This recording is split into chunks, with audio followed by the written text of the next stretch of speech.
David Sokol is chairman of Mid-American Energy Holdings, a unit of Warren Buffett's investment conglomerate Berkshire Hathaway. Mr. Sokol is among the business leaders gathered here in Hong Kong for the ICC World Business Summit, organized by the International Chamber of Commerce and the Hong Kong Trade Development Council.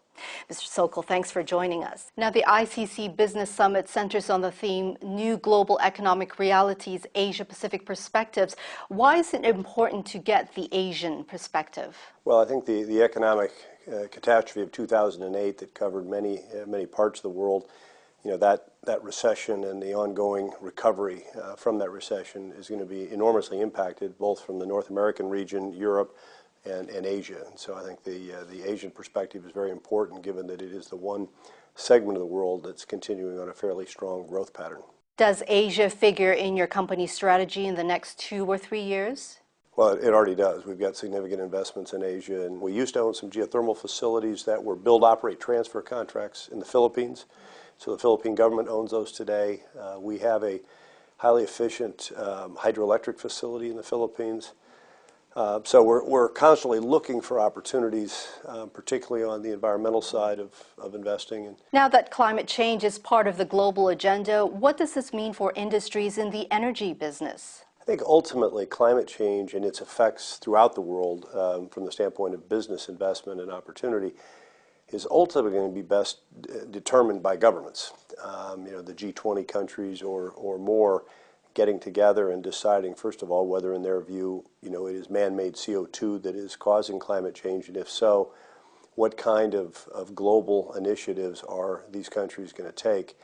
To date, it has unfortunately been a bit of a patchwork quilt of speeches and headlines from various countries claiming that they're going to do things, but the reality is it's a global issue and it's got to be addressed on a global basis.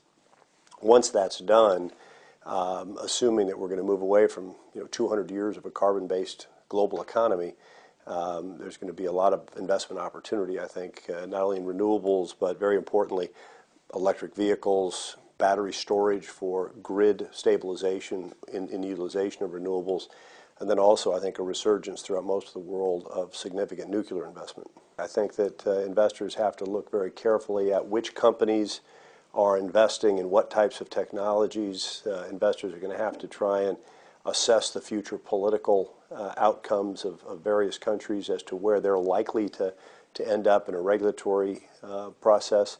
And it's a very uncertain time, actually, to invest. There's a lot of potential, but the actions of government can make that potential either realizable or a waste of money.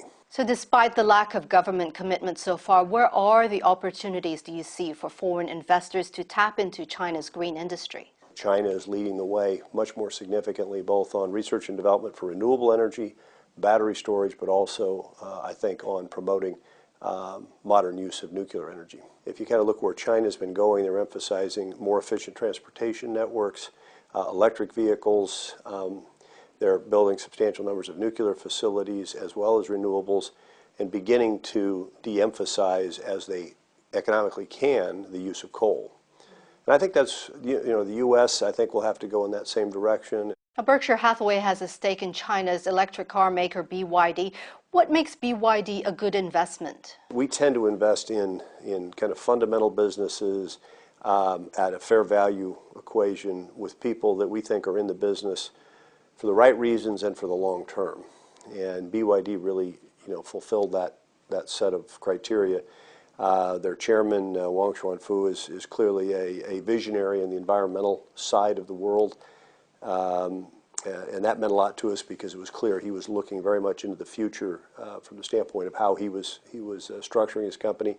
I'll never forget the first conversation I had with him about why are you focused on battery technology, and particularly the type of batteries that they're developing. And his comment was, well, I want the battery to be completely inert. I want it to be non-harmful to the environment. And he made a comment that he said, in past history, we've always solved one environmental problem by creating another one, and that he didn't want to be part of that. So it showed some of his visionary capability. The other thing about BYD is we've been very impressed with their ability to identify something they want to do and then execute upon it. And so Those are kind of the key criteria that we've seen, and they're very much focused, we think, in the right areas, you know, electric vehicles, battery storage for utilities, solar, and doing a lot of very good things there. Hong Kong has recently developed its own version of electric car called My Car.